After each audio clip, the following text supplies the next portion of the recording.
espero que nadie se ofenda, pero hasta que no estás aquí dentro no sabes la grandeza de este equipo. Só nós sentimos assim. Por muitos desgostos que possamos ter, valores mais altos se levantam. O valor mais alto que se levanta em termos futebolísticos chama-se Benfica.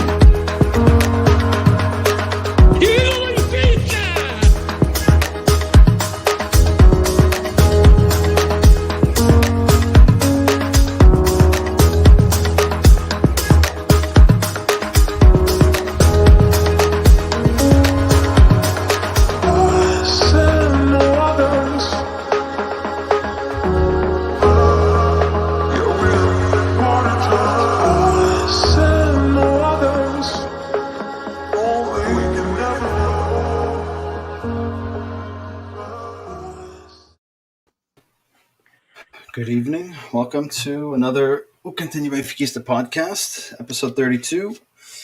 Today we got Kenny, looks a little bit cold. And we got Oscar with a t-shirt in the warm weather. Boys, how are you guys? Going on, guys? How are you?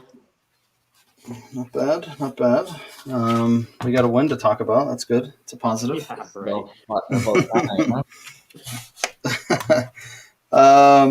Today we're going to talk about the 0-0 tie at home against Vitória Sport Club, or Vitória Guimarães, as some of you guys might know them. We'll talk about the 2-0 win at home against Famalicão. We'll talk about the decision from UEFA to make both of our Europa League games away due to travel restrictions with COVID. Talk about some of JJ's remarks after the game the other day about COVID, and then he changed his tune today, talking about the game tomorrow with Estoril. And we'll touch quickly on the issues that we're seeing in terms of doesn't seem to be a defined base 11 in our team right now. So we'll cover all those. To start, we'll talk about the Guimarães game. Off the back of a 1-1 tie at home against Nacional, 3 days later, we're back in action. Benfica started with Vlaco Dimos, Grimaldo, Vertonghen, Otamendi, Gilberto. Servi gets another start, Tarat and Weigl in the middle, Pizzi on the right, Everton and Seferovic. Darwin finally took a break. A game that I thought we played well, controlled the game. We had quite a few opportunities. It almost seemed like at one point, I almost got the sense that Seferovic was almost missing on purpose. It almost seemed comical, like it couldn't be real. Right, so we go from complaining about Darwin not finishing, and then we have those chances that Seferovic had, and we didn't take advantage of them. And Pedrinho at the end, yeah, we'll get to that. So a game, again, that we were in control. We had 63% possession, which, again, possession doesn't win you games. We had 22 attempts on goal. Only 5 of them were on target. I believe their goalie was voted man of the match, and he seemed a bit confused as to how he was the man of the match because none of his saves were really challenging or difficult. So interesting outcome there.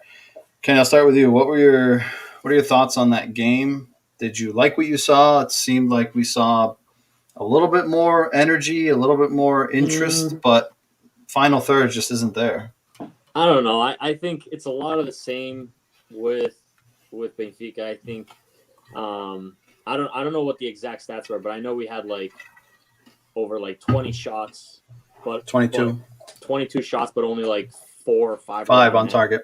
5 on target. So it's okay, we had all the possession. We're putting we're trying to shoot on net or make headers. I know there's a ton of headers that weren't even close or even dangerous at all, but they just skew. For me, they skew what actually happened in the game. Right? What I saw in the game was just a team, especially after Rui Costa came out and said, the players got to step up. You got to take accountability. You got to start, showing the fans and everyone, what Benfica is about, right? We got to turn this around. And to go out, and it's almost like a half-ass effort, right? We're gonna throw the ball on net, but it's nothing really dangerous. It was, for me, I wasn't that impressed. Yeah, we controlled the game, but it could have been. We could have lost the game easily at the end. They had like two breakaways towards I think close to the 90th minute, where one I can't believe they even missed. That was probably for me next to Pedrinho's miss, which was I don't know how he missed the net on that. Guimarães' last effort there, they could have won the game easily. So I think it was a lot of the same. I think the message from the Viração fell on flat ears. I think I wanted to see more from them after that, and to come out with a tie when you needed 3 points there. You needed 3 points, and they didn't do enough. It feels like it's a lot of inconsistency with a lot of players. One game they're doing good, the next game you don't see anything from them. I could go on. I mean, Darwin, I've defended Darwin, but he's clearly not there. He's struggling big time. And we don't have that finisher. We had games in the past where you knew Jonas would score, right? 90th minute, 0-0 game, last 10 minutes of the game, we're going to be pushed to score. We would see that with Jonas, Cardozo, we had finishers. We don't have any of that on this team. Even Vinicius was pretty clutch in certain games. But I wish we had that that drive, and I'm going to compare it to Sparting's last game. They're down, and they scored 2 goals in the last. You knew that they were going to score. I knew Sparting was going to score and turn that game around, and that used to be Benfica 2 years ago, and we just don't see that. We're far from that team. Yeah, I think there's obviously a lack of confidence or what in that final third. The amount of chances that we created, I can't think of one that comes to mind that we can say, those were clear-cut, great opportunities, right? I feel like we just lack that final pass.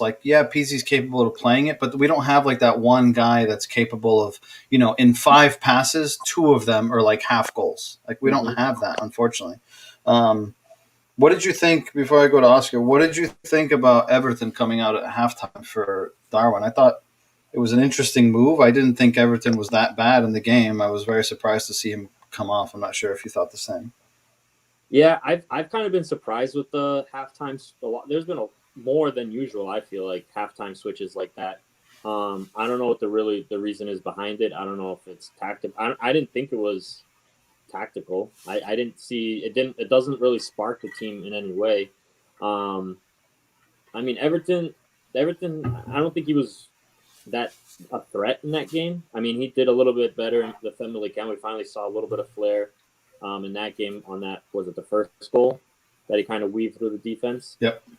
So I want to see more of that. I just haven't seen that up to this point. And I don't know. I think those halftime switches, I don't like them, but they're kind of more common this year. I don't know. Oscar, what were your thoughts on the game? Man, I think Kenny touched on everything. It looks like we come out in every single game, and it's like we all right. Today is a game. I feel it. They started off well. They have the possession. They controlling the game, and all of a sudden they shut down. They just stopped playing. We saw this in the against Guimarães.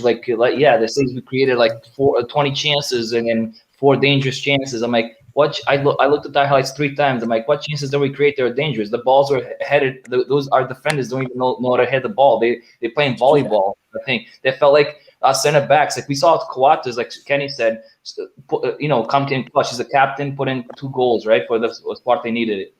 Our center backs are playing foot volley. I call it foot volley because they're trying to get it over the net. I think legit, and there was chances where Vertonghen had legit was alone. And a tall guy like him, he was just heading it up. I don't know if he shuts his eyes. Darwin, the ball is crossed, perfect cross for him. And I think he's just, I don't know what the fuck. I do that, but I don't head the ball. And that guy's a striker. The ball's almost going out of the corner flag. I'm like, what the hell are you doing? Is that the $25 million we pay for you?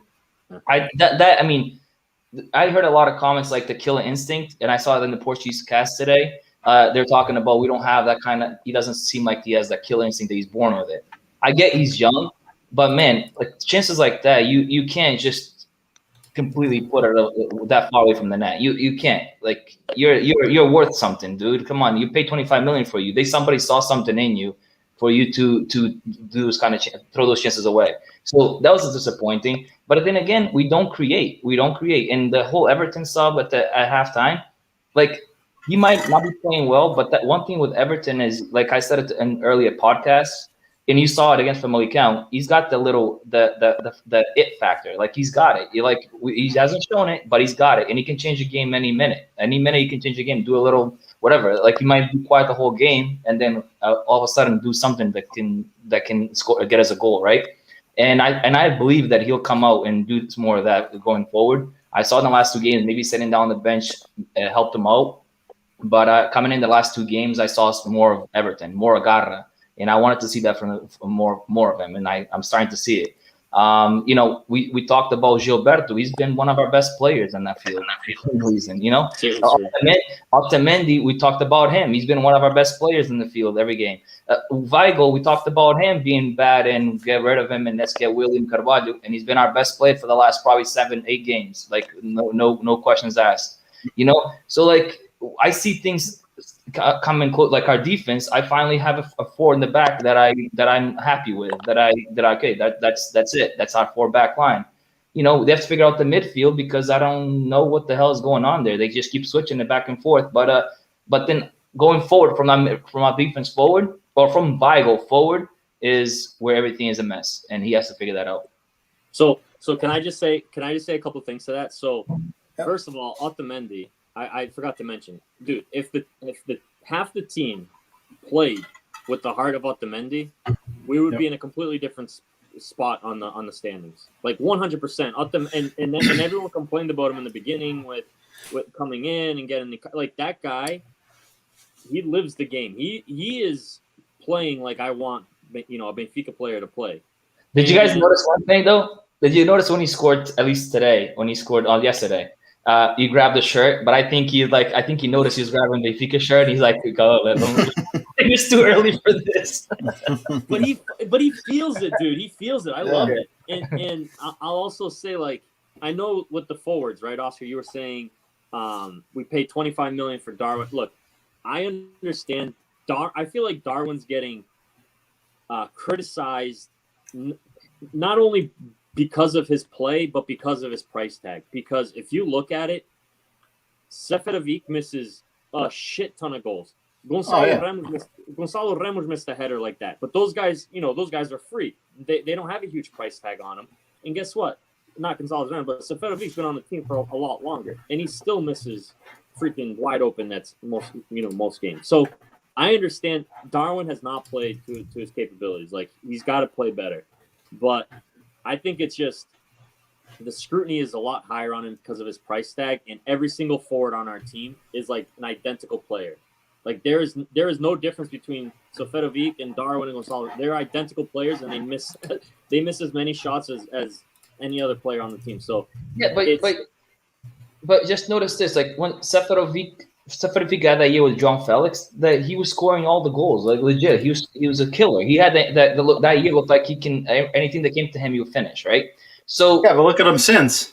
I know, and before that, he was our 4th striker. We had Jones and Jimenez was in Mitroglou, and then he was 4th. Like he was not. Every time there's a striker that comes in that's decent, Seferovic goes to the back, right? That's why. And fine, right now we don't have anybody else, so he's in the lineup, right?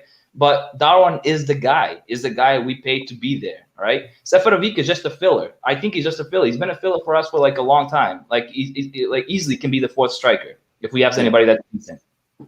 Yeah, and the only other thing I wanted to say was with the center backs, right? I agree with Oscar. I think like the back line is pretty much solidified right now. And it's just unfortunate that we went out again, and I said this last time, right? I feel like there's a little bit of mismanagement with the roster. We went out and got another pretty with high praise, another center back when we really don't need one. We could have just do with Jardel and Ferro would have been just fine as backups. But we went and got. But do you think so? I don't think so. Well, I think he came with all this hype.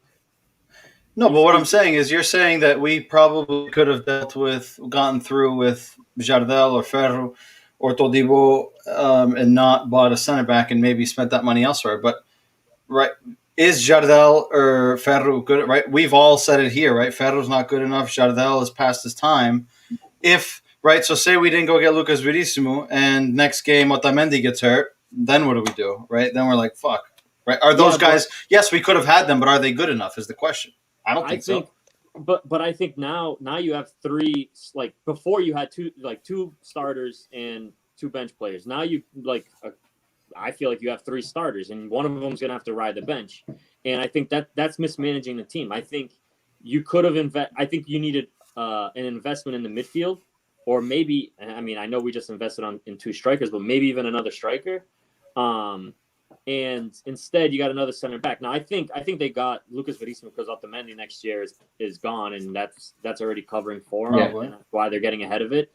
But for this season, if they're either just throwing in the towel, or I don't know, I feel like they're already thinking about next season when we could have used a player somewhere else on the team. Where we could have spent that money instead. I just think every year we go through every year since I remember, we always go where a center back gets hurt for a long period of time. Like we had Luis Zhang get hurt, we had Jardel get hurt, we had a few years ago, even Ruben Diaz got hurt. We always had to fill, and we always had to get people like Ferro started playing 2 years ago because we had nobody else, and he came in from the B team. And then he had a great game, and all of a sudden he got his starting position over Jardel. But Ferro came because he had nobody else. So I think this Verissimo guy coming in, and it's not for him. I don't think it's for him to start right away. I don't think right now he can start. I think it's a game. He starts tomorrow. Yeah, on a cup game. I don't know if he'll start right away tomorrow. But on cup games and games that we can to get him going, I think he'll start him. But I don't think he'll play him on the league for a while. I think until Otamendi and Vertonghen are in health and playing well, I think they'll stay there. But he might go into a 3 defender, even though he doesn't like it, once in a while. You never know. Yeah, I would scrap that. I didn't like the 3. I didn't like the 3 backs thing. We looked terrible against Spartak. But we also didn't have 3 adequate center backs to do that. Yeah, we looked good. We looked good with it against, or better with it against Braga, more in control. But that Weigl also dropped in, right? So I think if you have the personnel to do it, it'll work, right? Sporting does it, right? Braga does it sometimes. It's just a matter of finding the right people to put in those positions to make it work. And I personally think that Lucas Verissimo comes with the potential of JJ moving to that formation or having the ability to move to that formation. Yeah, but Benfica isn't good enough with a 4-4-2. Never mind changing it every other game or changing it tactically. I just feel like right now they need to focus. They need to start getting meshed together, play well in one formation, get their groove instead of doing this one game, then changing it up. They're never gonna get a coherent freaking system and a coherent team together to kind of push to try and get back up to the top 3, right? That's just my opinion. I don't. I see. Hold on. Before you go on, I just want to bring Cristiano in here. Can you hear us? He's doing me with the hat now. He looks like Clark Griswold with that hat on. That's good for you. He's doing me with the hat now. That's good for you. You're muted. I'm sorry, I'm over here talking. Como é que é? Tinha a máscara para tapar a cara com vergonha, sabes como é que é, mas decidi ao fim do dia. Tem que estar sempre a cara pelo nosso Benfica. What's going on, guys? What's going on? Thanks for joining. My pleasure, man. You like my new hairdo? Look at this shit. It's nice. Oh, right? It's beautiful. It's nice. It's a little Justin Bieber back in the days with the Bieber, really. Wait, that's a wig, isn't it? A wig? No, man. It's a hat. Oscar, finish your thought there. Oh, I was just gonna say I think the Verissimo coming in, right? I don't know if it could be legit, but we have our 2 wide backs Gilberto and Grimaldo, and we've all said it in these podcasts. They're better going forward than defending, right? These guys are more attacking than defending. So the 3 center back formation, it will help those 2 guys out if we decide to put those guys as wing backs. I see it potentially working. If it fits in that system, and I don't know if he came from that system. I don't know if Verissimo played that system in Brazil. If he just played a four in the back, but if he has experience playing that system, I think it would be a good solution. We just have to keep put it into effect more often. Stick to it. Cristiano, what did you think of the Guimarães game, the 0-0? What were your thoughts on that? Bro, I just got the goosebumps as you asked me that. I had to. Having to go back and think about that. I did obviously the Benfica podcast last night, and I thought I was over that, and now you're making me relive that crap all over again. Look, I thought it was one of those games where I didn't think Benfica had a terrible first half by any stretch of the imagination. I thought that they did enough to warrant a 1-0 lead, or obviously the draw was probably the fairest score, but I think Benfica could have gotten away with the 1-0 lead. Not that they did much, but they didn't play terrible. And then the second half, it just happens all over again. We fall asleep in second halves of games. I don't understand. This is something I've been criticizing Benfica since Jesus first left the Sporting and Rui Vitória took over. I never understood how was it that teams were able to make adjustments at halftime and come into to the second half and absolutely destroy us. And it looked like because if you guys listen to the Benfica podcast, you've heard many stupid terms of mine over the years, and one of them is always "Tens cavalos a correr contra burros, os cavalos vão sempre ganhar." And I never understood why guys with burros were coming out in the second half and making the cavalos run and making the cavalos look slow. And now fast forward to Lage. Same thing happened. Fast forward to JJ, and it's still happening. And I really thought that those days were over once JJ came in. And much to my surprise, it just still continues. So this leads me to think it's a bigger problem than just coaching. It's much bigger, much bigger than that. That being said, Benfica did create a couple of opportunities. The best one I would say was Gonçalo Ramos with the headered it wide, didn't even get it on goal, and then the last one, right, that final whistle with Pedrinho. And as I keep mentioning over and over again, guys, we haven't played well for 97% of the season, right? And we are creating very few opportunities, and it is imperative, okay, that when we do get one of the 1, 2, 3 at most opportunities, we have to make the most of it. And when we don't do that, we suffer. And this team is lacking, with confidence mentally, right? Everything is affecting the team, and those little opportunities, because they try so hard to get the ball to the final third and put it into a position of danger, and we squander those opportunities, and it's a negative effect that trickles down to everybody. And I thought that happened with us in this game. And then we got to be, guys, call a spade. We got lucky. The kid, the British kid, comes in. Zinga got on his left foot. And I don't know how he missed. I think it was harder to miss than it was to actually get it on goal, and he found a way to miss. And so we were lucky. We had a couple opportunities, but in the end, I think when you saw that opportunity, you come away thinking, Jesus Christ, we got lucky. Absolutely. So that's what's happened. This team is pressing. And again, I keep saying it over and over again, man. When we're creating very few opportunities, and we have to make the most of it. And right now, nobody's making the most of these opportunities. And so it's a very frustrating game to watch. Benfica had, what was it, guys? 30,000 shots or whatever it was. And, right? Yeah, it felt like it. Mas aquilo era bom pra frente. The guys that sell the pipocas in the stadium was getting the workout, getting the ball. Yeah, getting the balls back. Yep. Question for you guys. That play with Pizzi on the edge of the box. What are your thoughts? Penalty? No penalty? No, I see you guys shaking your head. I've seen the penalties be called for that, and but I would have been pissed if it was called against me. But it's a penalty, right? Whether you're pissed or not. I said, in Portuguese league, those penalties get called a lot of times, but nowhere else. So even if EPL, the guy would have been like, point that pé.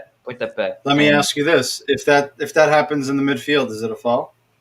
It could be, but then just think about this: if there's somebody that has a one yellow card, right, and commits a second foul, that could be a first yellow card. The ref sometimes holds the second yellow because he has a yellow already. So you see those type of calls all the time during the game. Yeah, but the yellow card doesn't match up the same because you change your criteria, right? For right, you get your first yellow card, right? Normally your next foul isn't a yellow card unless it's a foul that would be warranted of a yellow card, right? But I don't think the comparison match. Like, it's either yes or no. Like, I feel like especially in the Portuguese league, like I feel like there's always like this. Well, I think it could have been, or I don't think it could. Like, it's either it is or it isn't. Well, Mike, let me jump in. I think that has to do with what fan base you're talking to. True. Obviously this was in favor of Benfica, so most Benfiquistas will say it was a penalty. The other haters are going to say it's not a penalty. But if it was for their team, we'd be saying it's not a penalty. They'd be saying it's a penalty. So, that's the tricky thing about Portuguese football. Aquilo só acudem, por suas cores, sabes como é que é. But look, that foul it's a 50-50. I think it's a toss-up between a penalty and not penalty. I seen him called and I see him not called, and I'm not trying to be biased, but I wouldn't have called it. Hey, I'm okay. I'm okay with no call there, guys. Yeah, I'm good with no call. I don't like calls like that, whether it's in the box, in the middle of the field. I think that, first of all, I think the ball is already away from, like, Pizzi doesn't even have a chance at that ball. It's already past him when he's making that turn, and he's not even part of the play anymore. I just don't. Yeah, well, I don't think that's besides the point, right? Just because the ball's not there. But but he's right though. Some referees judge it on that, and I'm with you, Mike. I'm with you, Mike. Look, was it a foul? Was it not a foul? Simple. I don't care if you could get to it, but he's right. The referees do take that into account. And you know what, Kenny? I'm hoping, right? We as Benfica are hoping that's exactly what it is, because we've seen these VAR decisions, at least because we don't know what they're looking at. So maybe that's what it is, Kenny. They think the guys can't get, because it's been atrocious all year long. I agree. I think if that play is going towards net, I think you have a better chance of getting a PK call than going the other way. That's just, I think the refs got looking at it that way. That's a fair analysis. Who would you guys say was the standout performer in that game? Kenny, I'll start with you. I would say Otamendi. I really have enjoyed watching him play. I think he plays with a lot of fire, and like I said earlier, I wish half the team played with the same fire that he does. Oscar? I really was a fan of Weigl in the midfield. I think he steps up, he comes back, and he helps the defense. He's all over the place. He's like the player that I never thought he would become, which is pretty sad to say. But he's become the Matip that I wanted him to become. Cristiano, thoughts? Listen, listen. I do agree with you guys. I thought both of those players played really well. And Kenny, I mean, what you said about Otamendi, I mean, that I believe that, and I mentioned this on the last night's Benfica podcast. Many questioned Otamendi's signature. Many questioned Oscar. Look, I wouldn't even know Oscar. I'm just speaking in general. I didn't even know. Okay. I'll point the finger for you. Many question his professionalism. Many question his attitude. The whole nine. And I will tell you this, and I said it yesterday, and I, I don't want to call it emotional, but I got a little, tense, a little choked up. It's sad. It's really sad that more guys on this team don't play the way that guy plays. Okay? That guy has been the heart and soul of this team. He's a leader on and off the pitch. And if anybody's ever questioned, right, the guy is a professional, and he's showing everybody that he's a professional. Oscar, I agree. Weigl, absolutely. Over the last since the turn of the year, right? 21. The guy's been, I don't want to call him phenomenal, but he's been really good. He's been what we thought we were buying for 20 million, right? I agree with you. But to me, the man of the match was Adel Taarabt. And look, I love the guy. I met the guy. I know the guy. But that's got nothing to do with it. I just think that everybody's just so negative on the guy that even when he plays well, they decide to ignore him. Adel Taarabt. Yeah, he wore down a little bit in the final 10, 15 minutes. But the guy was everywhere on the field. It was a matter of time before he's going to burn out. But to me, Adel doesn't get the recognition that he deserves. When he plays well, everybody ignores him. When he plays bad, everybody's coming out throwing darts at him. So, did you notice why? It's funny you say that. You notice why he maybe didn't find the spotlight? I found it that he didn't misplace as many passes as he has in the past. So it's almost like takes the focus off him, right? Because we as fans have been accustomed to, like, every 3 passes that Tarat makes, 2 of them go astray, right? He loses it, causes transition. And in that game, and even in against Famalicão, he was far better in possession, and he didn't give it up as cheaply as he has in the past. I thought he was much better at Famalicão game. I liked him in that game. You know what Alfredo mentioned, guys? And I'll ask all 3 of you guys. Alfredo mentioned this on yesterday's podcast, right? I don't know if you guys had the opportunity to listen to it yet. If you didn't, I'll fill you guys in. He questioned, right? Obviously, last week, Rui Costa came out with the pre-recorded interview, but he did criticize some players, saying that players need to do better. Players have to put forth a better effort. And as we know, the report surfaced now, 5 years ago, that Rui Costa brought this guy in as a pet project. He really put his stamp on it. He was going to take him under his wing. And Alfredo asked this question. So I'll pose it to the 3 of you, right? And Mike, I'm sorry, I'm taking over the mic here, bro. I'm making a question. But it's a chat amongst boys. Let's hear it. The question was, you could definitely see the last 2 games, Adel Tarap's performance has definitely picked up. Do you think that he obviously we hope more guys in the locker room were listening, paying attention to Rui Costa, but do you think he took his words to heart? And look, you see his performances have definitely picked up. I can answer that. I think he's one of the ones that did listen to the message, because I think coming out against Vitória Guimarães, I expected everyone on that field to come out with a bigger response. And Adel probably was one of the ones, especially these last 2 games, that definitely heard the message. So I would agree with that. I would think, because I liked Adel in the Famalicão game. Vitória game's already kind of in the past, but I remember the Famalicão game. We even said it on our little group chat that, Tarat had a pretty good game. I mean, considering some of the, and I've been a big critic of Tarat. I don't like, the missed passes. It's just too many for me, but I agree with you. I think he heard the message. Oscar, I honestly think, all right, listen, I'm not a huge fan of Adel Tarat. I never was. I probably will never be until he, like I said, went to Champions League for Benfica, just like Jesus. So this is my situation. I think when Rui Costa came out and said that, I think the veterans of that team heard the message. I think that the guys, the young guys that are on that team, want to hear the message, but the pressure so much on a team like Benfica that they can't execute. And you saw it, like you saw the like Tarat, like he stepped up after the Rui Costa measure. He stepped up. Yeah, I agree with that. You saw Otamendi, he's been stepping up. He's been clutch. You see Vertonghen has been clutch. You see Weigl's been clutch, and Weigl's young guy, right? So, but he's been clutch before even Rui Costa's message.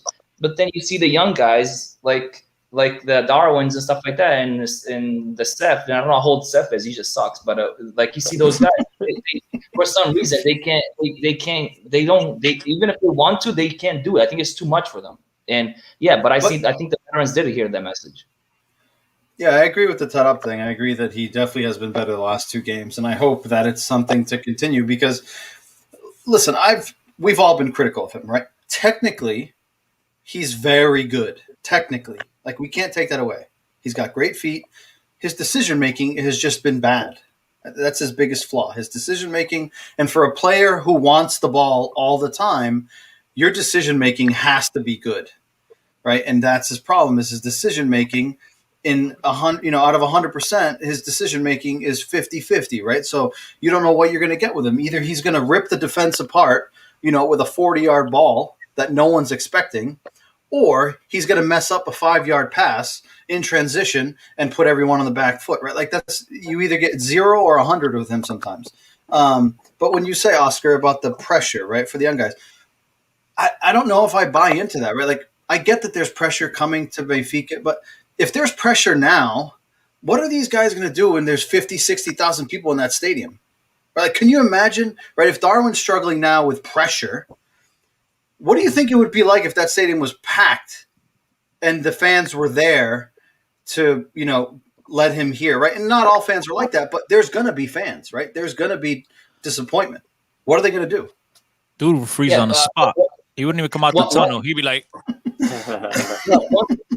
One thing is I personally think if Darwin scores one goal and they lose with 70,000 people in the stands, I think that turns his momentum. I think it's like gives him fire. I thought the same thing when he scored that when he scored that third goal against Rangers, right? His energy when he scored that third goal and tied the game. He celebrated with the ball boy. Yeah, that was momentum. But what I'm saying is, like, you could see his passion in that goal, right? Like, it's a big goal. We're down 2 goals, down a man, right? You could see he was passionate about, like, that. That in itself should motivate him, right? Like, I don't know. I don't buy the whole pressure thing, because if the fans were there, these guys would be pissing down their leg. If they can't handle it with no fans, they're in trouble when the fans start coming to the stadium. That's the way I see it. Like, the players that have a cold head on their shoulder, like a Cristiano Ronaldo, doesn't matter what kind of pressure, he goes in and scores goals, right? That's a lot of players like, I have to score a goal today. I have to score a goal today. And that's when shit happens. Nothing happens, right? And I think that's what our strikers are going through right now. I have to go in and score a goal. They're like Gonçalo Ramos, Seferovic. They're taking the weirdest shots you ever see in a forward of Benfica. They're not doing the final pass because they all think, I have to score a goal. I have to score a goal. And it's not happening. It's not fucking happening. So, yeah, I don't know. I obviously share a different opinion than you guys on Darwin. I think when you don't have it in you, it's hard to make magic. You know what I mean? When you don't have the magic wand. So you're saying he's trying not to pull rabbits out of a hat and you coming out with a freaking raccoon. I mean, it ain't happening, bro. It's just so are you saying that he's not good? I from the very first day I seen him play, I wasn't. To me, he's not a player that Benfica should have ever spent 25 million on. And look, one of my favorite things to do, guys, is to eat crow. I love crow. All right. And I hope I eat a lot of crow with this guy. I want him to score 30 goals and shut me up, because I will be one happy SOB. But I don't see that spectacular player there. I think he's got all the physical attributes, right? He's an athlete. No one will ever question that. Fast, powerful, the whole nine. But unfortunately, this is soccer. You need feet to go along with that physicality, and I don't think he has what it takes to make a difference. He's going to be good in games, as you mentioned, Rangers, where it's just, look, just, put it in sixth and take off, and doesn't have to think, and he's just, instincts. When it comes to actually playing football, having to get the ball, 1-2, turn around, control, run into space, you barely see the guy running into space. And when he does, he's offsides. You want to call it being young. Yeah. I'll give it some inexperience, whatever the whole. But I'm a big critic of guys that, if you're 21 and you ain't got what obviously we all, right? Everyone here and everyone listening has their own way of looking at players, right? And what I look for in a player, he doesn't have it. And don't tell me it's because he's young, because to me, that thing, and I don't even know how to explain it, but that thing that I look for, if you ain't got it in your feet by the time you're 14, 15, 16, you ain't getting it at 21. You definitely, if you ain't got it, you're not going to get it. It's not something that's taught. You either got it or you don't. And look, he's a spectacular athlete, but his finishing is subpar, right? It's just, maybe he'll turn it around. Maybe he is one of the few guys that needs fans in the stands, rooting him on. And Oscar's right. Maybe one goal, right, will lift his spirits. But we scored a goal. We haven't even talked about Famalicão. He scored. He tried to pull a Brian Ruiz or Ryan Ruiz, whatever. If he was a little bit further to the right, he would have missed. I mean, come on, dude. Yeah, I was gonna say that. He scores. He's been. Sorry, Oscar. My bad. No. I was gonna say that when we got the Famalicão game. That goal, I'm like, dude, if he was like 6 feet out, that goal would have been like, over the net. Yeah, and look, pressure, and I get it. He's a young player coming from second division in Spain. 25 million. It's not just 25 mil. He's the league record transfer in the history of big old Portugal. He's the record, and he's got that tag on his back. And unfortunately for him, right, he's got that label, and he has to live up to that label. And I understand some people are listening to this. Come on, Chris, you're being unfair. The guy's young. Yada, yada, yada, yada, yada, yada, yada. Go listen to the Benfica podcast. I said this from day one. Benfica is not Real Madrid. We're not Barcelona. We are not Manchester United. We don't have deep pockets. When Benfica spends 25 million on a player, can't be a luxury. He has to come in and score 25 goals. That's Benfica today. Now, Real Madrid could spend 200 million and they rot in the bench. Oh, well, they'll be okay. 25 mil will set Benfica back. That's why yesterday we got into a big discussion. I'm sorry, Kenny, just to finish. No, we got into a big discussion yesterday on the Benfica podcast because Alfredo thinks that Seferovic and Darwin haven't played up to expectations, and other guys should get more minutes. And I said it then. Look, you better argue about Seferovic because Darwin, if they got to glue his feet to his legs and make sure the guy's out there, he's gonna play. That guy's not sitting the bench. Yeah. They're gonna throw him out there and pray to God that he figures it out. Because that's their meal ticket. They're hoping the guy scores 10 goals in the last 8 games of the season and go out on top and like, here we go. That's their meal ticket.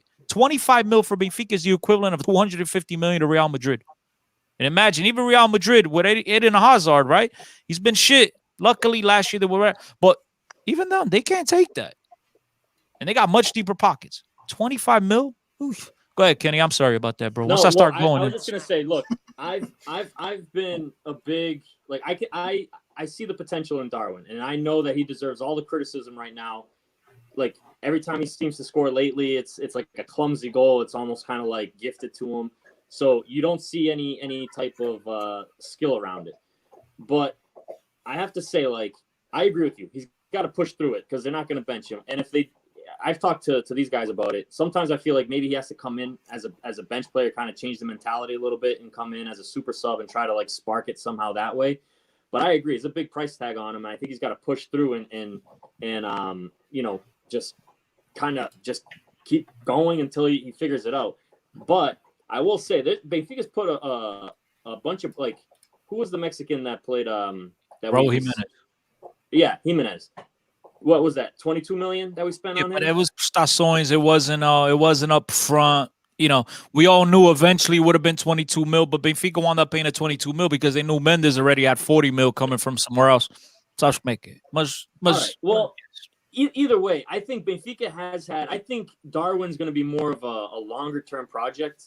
I like look at Cardoso. He didn't come in right off the bat and like start banging in goals left and right. It took him 2 or 3 years before he was. But it's 9 million, bro. You have patience for guys. Okay, but 9 million at that time was a lot of money. Right, and Jimenez was never really a big goal scorer for us. He was mostly a bench player, and you know whatever. Who's talking about? I'm sorry. Who'd you say, Kenny? The last guy? So Jimenez. He was. Jimenez. Yeah. He was really a bench player. He wasn't scoring left and right either. But I get whatever. If he was in installment payments or whatever, it's still a big price tag. But Kenny, you're right. The difference with Benfica was winning, so there was no pressure. Absolutely. So like, 100%. you get what I'm saying? Like, I like your idea. I like your shout when you said maybe bringing Darwin off the bench, right? Just to change things up. But now imagine they bring him off the bench and they lose. The criticism, we spent 25 mil to keep a guy up. Like, there's no wiggle room right now. Entender? But like Jimenez, we had Mitroglou. Jonas by himself was carrying. You know what I mean? He's like, all right, come on. Yeah. Like, he'd come in and save us. Like, he reminded me like of Montoras back with his wooden leg back in the days. Coming in and save us in the last 5 minutes. He had a lot of those performances, right? But the team was totally different. Right now, bro, we're hoping Gilberto starts scoring. We don't give a shit who scores. We just want people to score. And so the pressure's totally different, and the expectations are totally different. When Jimenez came in, didn't matter. They could have spent 100 mil, right? We all knew. Thank you, Daddy Jonas. You know, Papai Jonas, that guy, like, guest. There's nobody, Sferovic, Oscar's boy. Papai Sferovic. You know what I mean? Cristiano, we also talked about this on the last podcast too. I don't know if you agree, but I feel like because of that, right, we have 3 forwards that aren't scoring. I feel like the team's been the roster's been mismanaged, right? We've gone out and gotten all these center backs. We went out and got another center back. We're struggling in the midfield. We could have used the player there instead. We went and, we got rid of Vinicius. We brought in Waldo. But these guys aren't producing. I feel like the transfer could have been somewhere else instead of another center back at this transfer window. I feel like the roster's been mismanaged.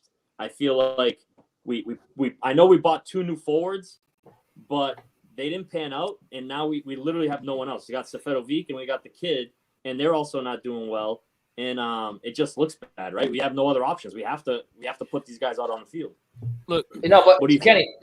Verissimo cost us, I think, 6 million, right? Is that what it cost us? Who do you want to get for the midfield or attack for 6 million at this day and age? Listen. No, but Sporting went and got someone from Braga. We could have gone.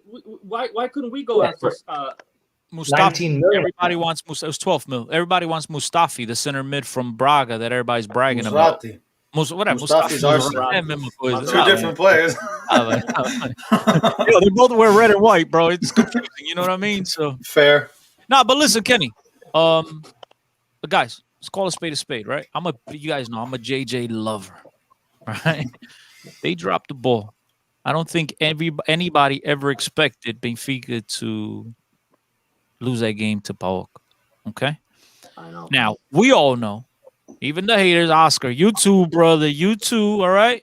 We all know if there was 2 legs, Benfica would have slapped them at home 5-0. But they didn't have that luxury, all right? The fact of the matter is they attacked that game with the wrong mentality. JJ thinking, carioca, você sabe, lá no Brasil, joga futebol pra caralho. Got his ass slapped in Greece. It's simple. Got his ass slapped in Greece. And that's when the whole trip, because, bro, there was more players coming. Once Benfica failed to reach the Champions League, that was all thrown out the window. And then they compounded it, as you said. I agree with Oscar. I don't have a problem with Verissimo. It's not a Verissimo problem, right? I like the player. But I agree with you that there was more glaring weaknesses on this team, more glaring holes that needed to be solidified before you went to, 3 center backs, which I heard you guys talking about potentially switching the whole formation. I love 3-5-2. That's my favorite form. But I don't know if these guys, you need the 2 horses on the outside. Gilberto doesn't have enough going forward defensively. Look, I like him because he tries. That's my compliment on Gilberto. The guy tries. But so it's like I don't think we have the players for that system. So I agree with you in terms of look, we could have. I was hoping. Remember, like the last day, there was a rumor that Gonçalo Ramos was going to go to Marítimo on loan, and that to me meant that Pinho was coming now.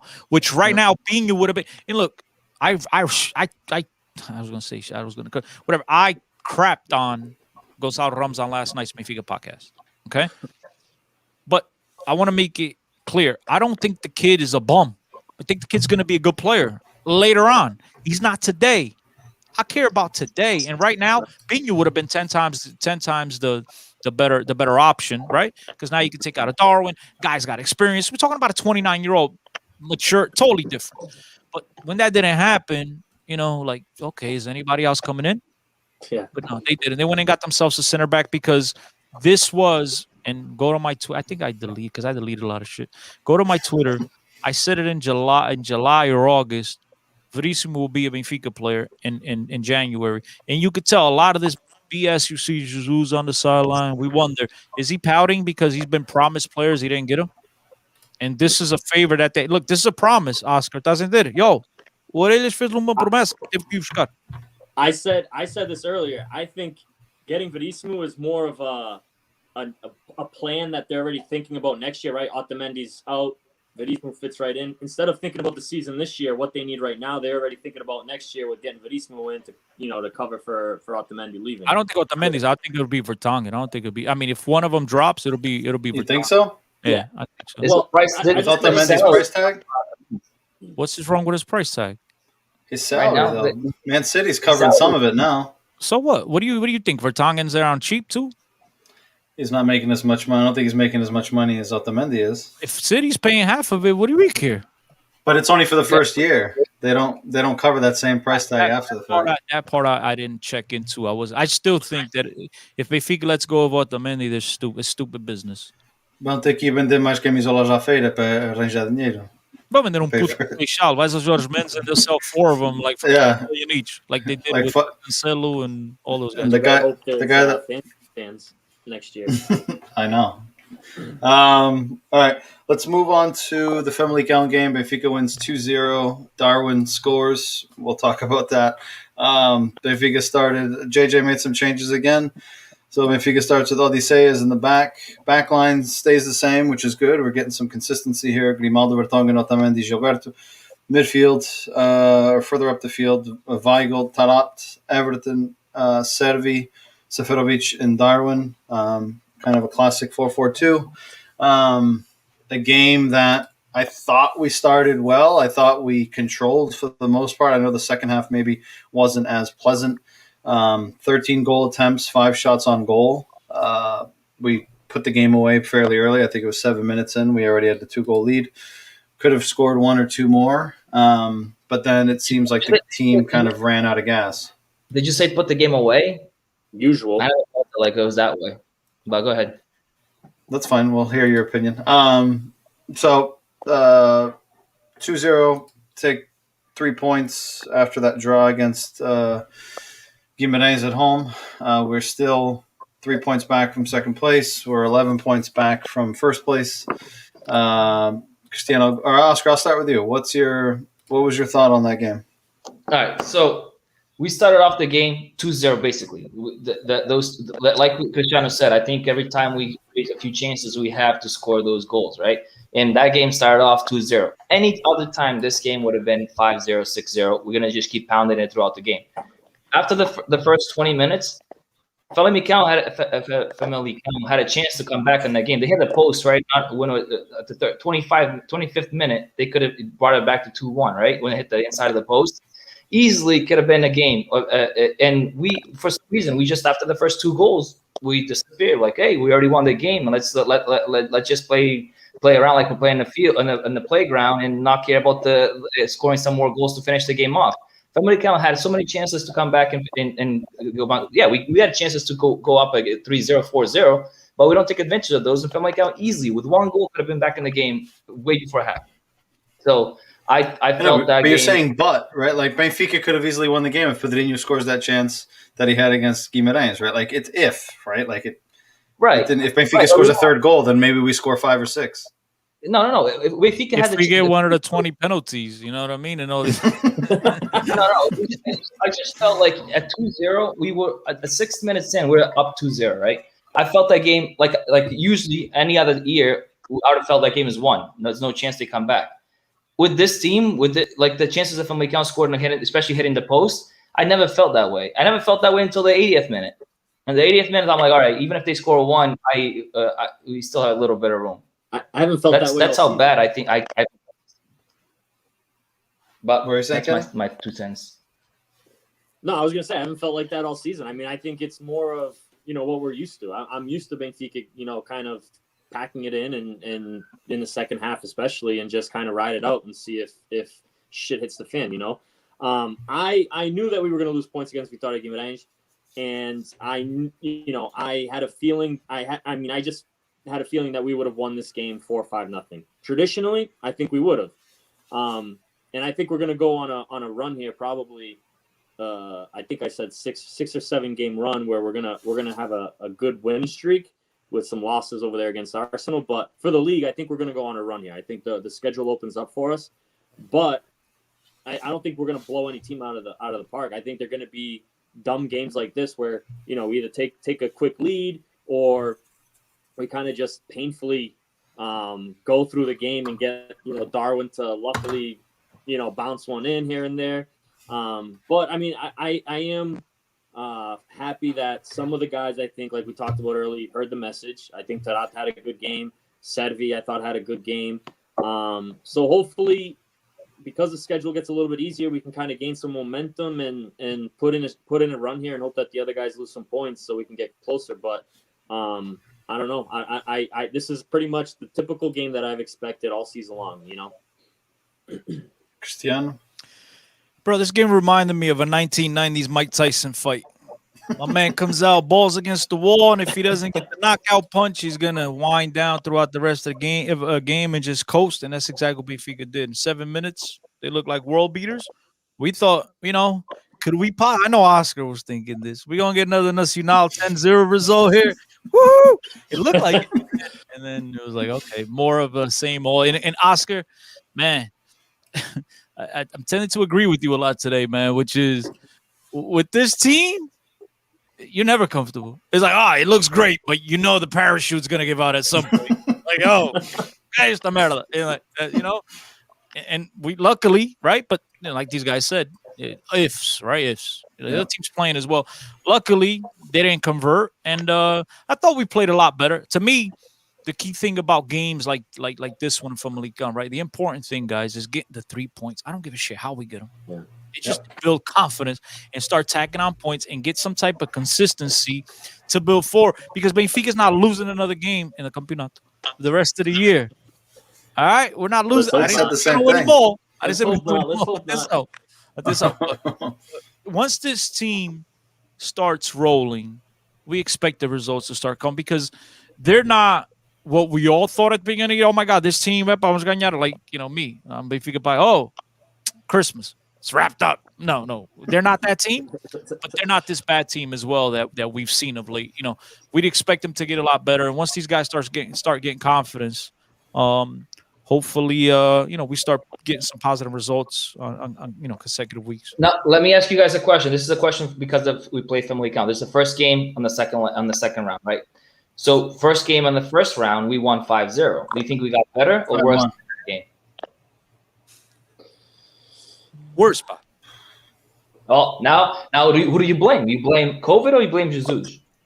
Because Jesus is your boy, right? You guys are in such a hurry to 15 games to make team better, and they're playing worse. Tu tens aí o martelo.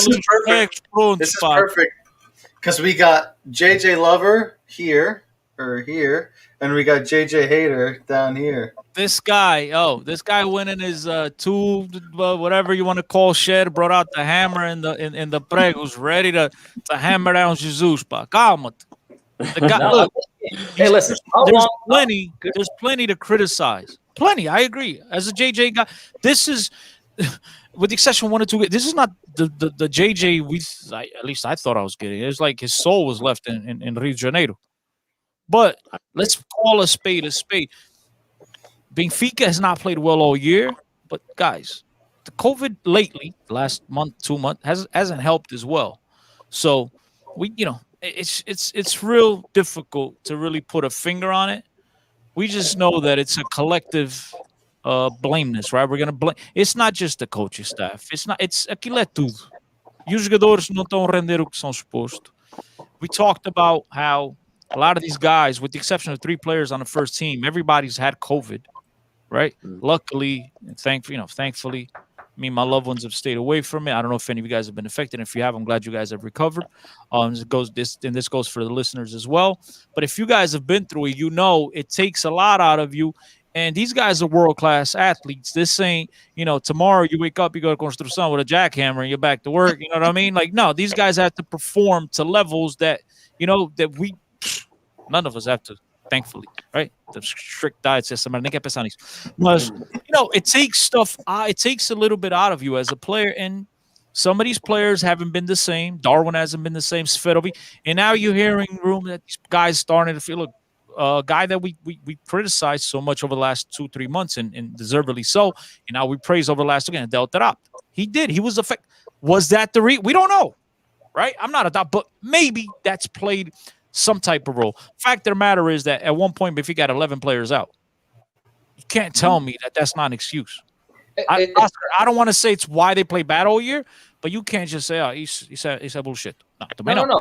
I'm not saying that, but Jesus said that he doesn't take COVID as an excuse. And not now, because now he just used that excuse the last 2 talks. He said it 2 days ago, 3 days ago, when he said about the excuses about the COVID affected him in 11 days or whatever. But let's go back to Brazil. He said everybody in Brazil, everyone on his team had COVID, and he never used that as an excuse. If you tira João, põe Juve jogar, and they ganhar igual. So does that mean in Brazil he had a better, deeper squad than he has in Benfica? I don't think his and Brazil were all at the same time. But he said, I don't take COVID as an excuse. This is when he was in Brazil. Mas, Oscar, you have to read between the lines, right? When nothing's affecting me, Kenny's just making up excuses. And it affects like, oh, shit. Wait, time out. What I meant was, right? Right. Hindsight. It's like that. There's one thing is, the guy showed up. I know there's no preseason. He showed up in August. He had to start first few games right away. He started off on a 5-game streak, right? Everybody praised him and here's God. He saved us, blah, blah, blah. There's nothing that can hurt us. All of a sudden, the team started performing worse and worse and worse. We come to the second leg where he's supposed to be taking these guys from a level where they're getting adapted to getting better and better, and it's opposite. Those guys started off on a 5-game winning streak, and all of a sudden, we went 5 games without winning a game. Fair, fair, Oscar, fair. But can I ask you a question, Oscar? And what you're saying, you're right. Okay, I'm gonna forget all that, right? Let's forget all that, not me. Let's all of us forget all for one quick second. That being said, and you're 100% accurate, Benfica was still within striking distance until about 3 weeks ago when we dropped a bunch of points. And you can't. And again, as bad as they were right there. Right? Not to brag about, but they were squeaking away, right? But now, once the COVID affected them, they all of a sudden they didn't have the horses to just squeak away wins. And we dropped a shitload of points, and that's where the distance was stretched. So that's when we used us, JJ guys, when we use the COVID excuse, is for that time period.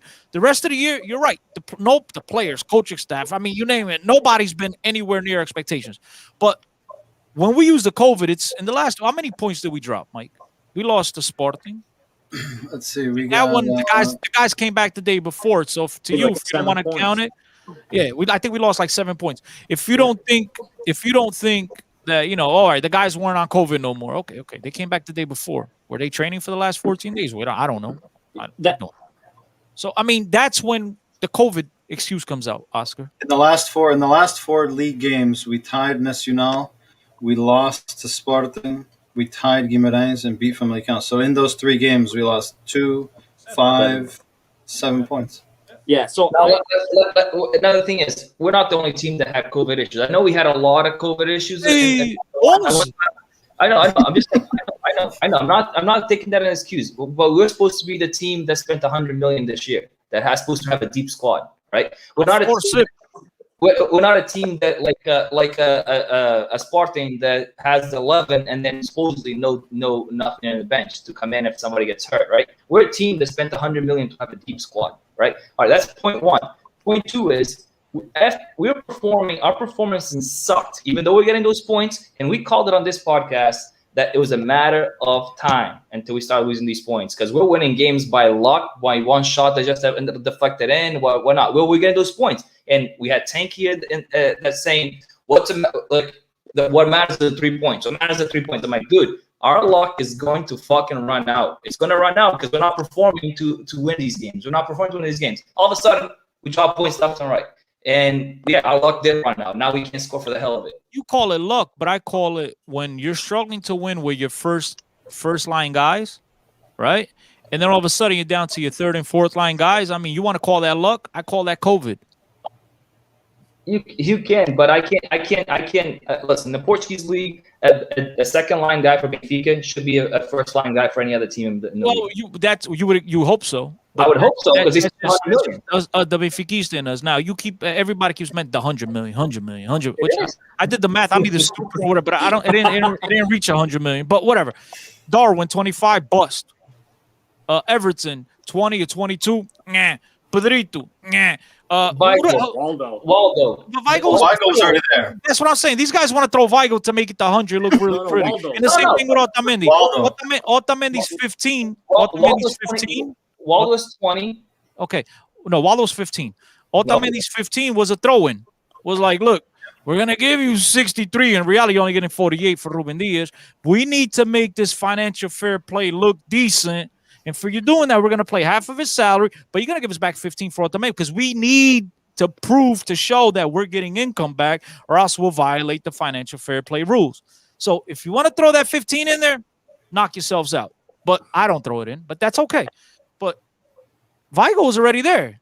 Don't throw 22 for Vigo or 20. He's already there. We bought him in January, so it's like he was there. Like, was he not there? Was he not there when JJ got there? Yes. He was there with Lodge. He was.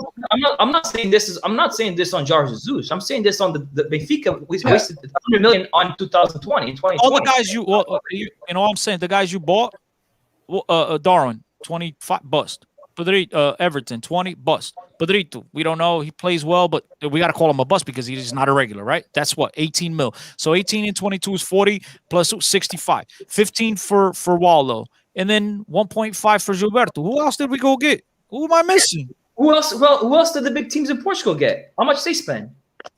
Here we go. That's the truth. Why are they ahead of us? Here we go. So hold on. Ah, nu gastaram por Nutinho. All right, but they're ahead of us. They invest smart. Hold on.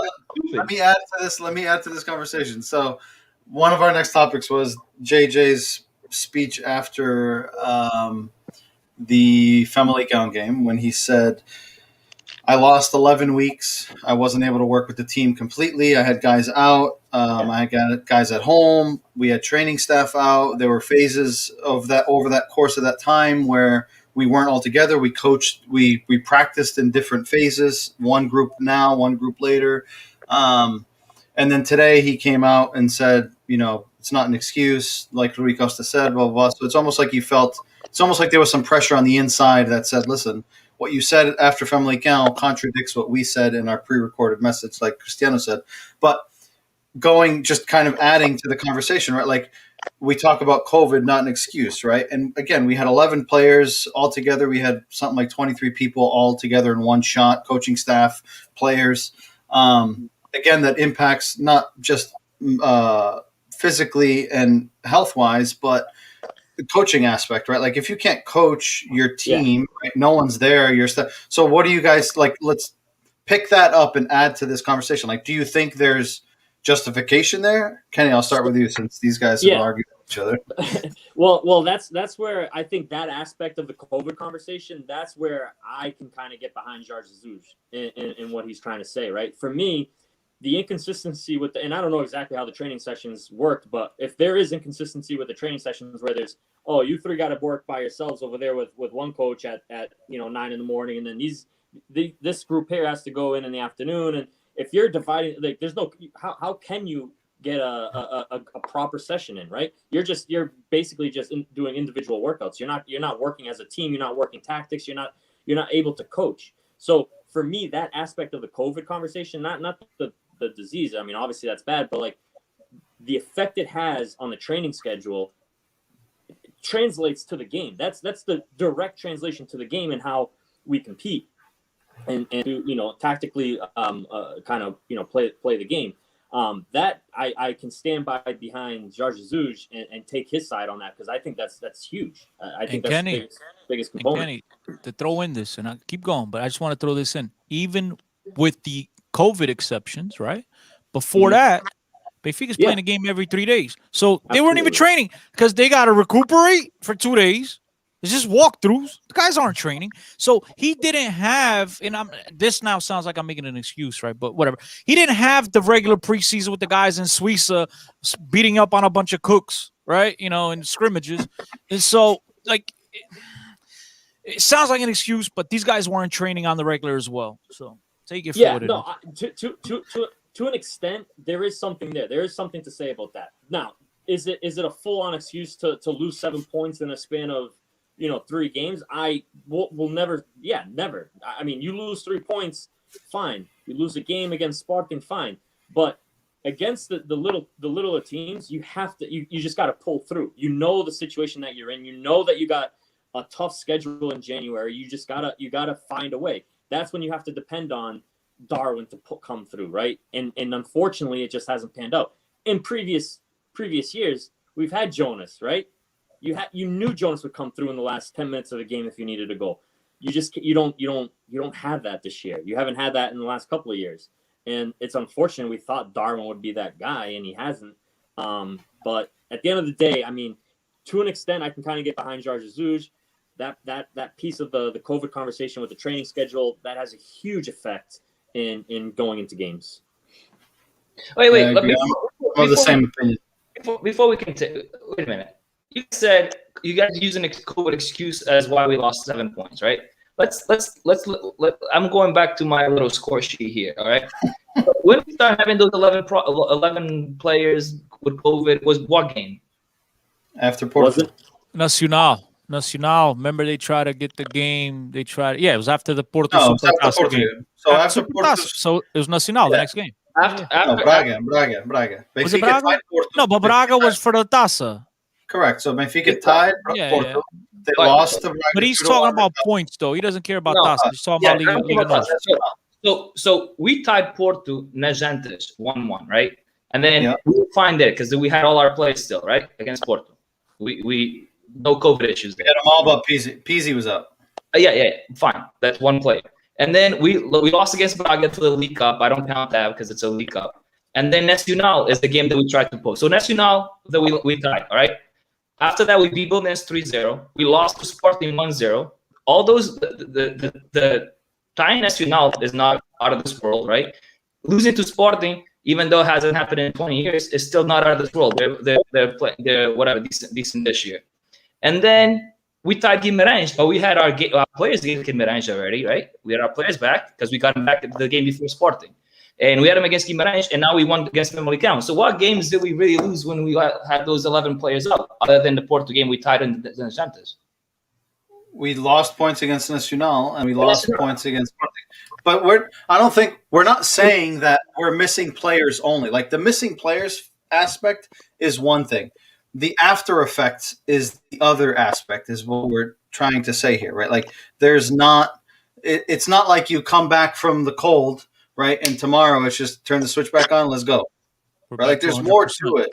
There's more to it. And there's been proof of that. Doctors have said it. It affects your lungs, your respiratory. Like, there could be other aspects to it. Everybody's affected differently. Everybody. Right now we're crying like a bunch of little girls. Oh, by the way, Oscar, I wanted to answer a question. I wanted to answer a question you asked before. Who did our rivals get?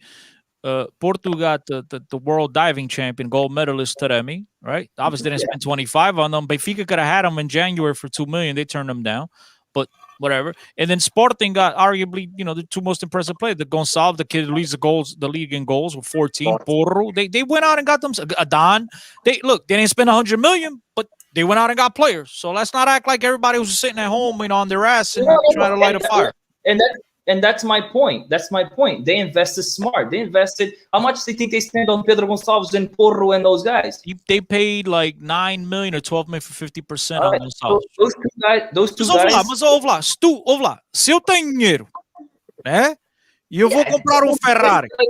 E tu tens dinheiro para Fiat, a culpa é minha? What, you're saying if Ferrari blows out the motor, you look smart because you got a Fiat? Yeah, but they put a turbo in the Fiat, and the Ferrari probably has a Toyota fucking motor on it. It doesn't. Our Ferrari sucks compared to their Fiat. Yeah, but Oscar, you can say that now that that Darwin hasn't panned out, and Pop does it for Sporting has panned out, or $25 million on a player from the second division in Spain. Yeah, but listen, he didn't just come out. He didn't just come out of nowhere. The scouts knew something. They have a job. They scouted him. They thought it. I mean. We've had terrific players come through, right? That cost money. It just happened. Like, we usually hit, and this time we missed. I feel like Darwin's at 20 goals. This is like, what a great investment. This is what I feel like. Like Benfica looks now because they got 125 million for João, right? They think, okay, I can take chances on this guy. Like, I can afford to take chances on this guy. They just like Real Madrid did with Jovic, whatever the fuck his name is, that came from Frankfurt. Frankfurt. Yeah. They spent 60 million on him to be a joke, right, in Real Madrid, and then they can afford to send him back and go do your thing, right? Benfica can't afford that. They can't think like Real Madrid. Cristiano said it right earlier. He can't think like Real Madrid. We can't take chances on 25 million on a prospect. All right, it has to be a guy that comes in and scores. If you're gonna spend 25 million, it has to be a guy that's guaranteed, right? Yeah, but you also know 25 million today is nothing. I know, but you're still comparing to we paid Sporting spent 9 million on Porro or Pedro Gonçalves, which are leading goals for 50% of the pass, though. Calma, 50%. Because if we got the 100, it would have been around 20 mil. So who did they get Pedro Gonçalves from? Famalicão as well, I think, right? Yeah, Famalicão as well. Yeah. Who cares? Why are we talking about sport? This is Benfica podcast right here. Yeah, because that's what we're trying to make fall off the cliff. I'm trying to make they're gonna fall off the cliff. With before we go to the next topic, we're still 11 points back. There's still 16 games to play. I'm going to ask this for the rest of the season. I thought yesterday that we would have gained some points. Unfortunately, Guarda-Redes do Gil Vicente ficou com as pernas na mão. Nem ficou com elas na mão, porque nem tocou na bola. The sun got in his eye. The sun got in his eye at 10:30 at night. Might have been the water. The water sprayed up his head. Do you guys still think it's possible? Cristiano, I'll start with you. You seem very optimistic. I'll say what I've been saying all along. In a regular year, hell no. Now, due to COVID, just like Benfica got affected with 11 cases, we don't know. Tomorrow could be Sport. We know Porto ain't getting that. But we know Sporting might be affected. So again, that leaves the door only because of COVID. That leaves the door open. And my final thought is this, guys. If Rui Vitória could win 23, draw 1, and lose 1 out of his final 25, Jorge Jesus and his roster could go on a winning streak as well. So I'm just saying. Kenny, I'm trying to be positive here, Kenny. I'm trying to. No, I hear you. Listen, wait. Serious question. If we go on a winning streak, we win the rest of the league. Do you think we're champions? No, I mean, Sporting has to drop points. I know obviously drop it against us, but no, Sporting. Look, the one thing, Sporting is a bunch of young players. You like to. This is just me, right? I like to think that at some point the pressure is going to start to add up. The echoes of, it's been 18, 19 years since you last won it, or 20 now, right? And now the media attention. Obviously, the fans aren't there, but you'd like to think by April, hopefully the fans start coming back. And I said this from day one on the podcast.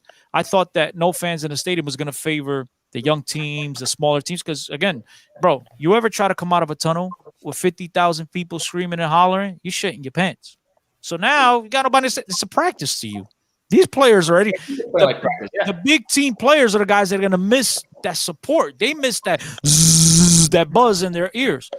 And so if they do get fans, and maybe I'm a Benfiquista being hopeful, but I still do believe that Sporting, these players at some point will feel the pressure. And that's where Benfica has to be on their toes. And obviously Benfica can't drop any more points. If we're going to be alive, Benfica cannot drop points. And at the very least, we need to wake the hell up, because at the very least, guys, we need a top 3. And I know it's a qualification to champ, but imagine staying out of the Champions League. Aí, fecha a barraca. Aí esquece. I'd be in trouble. Financially, we'd be in big trouble. Oscar, what are you? Yeah, how are you feeling? Frozen?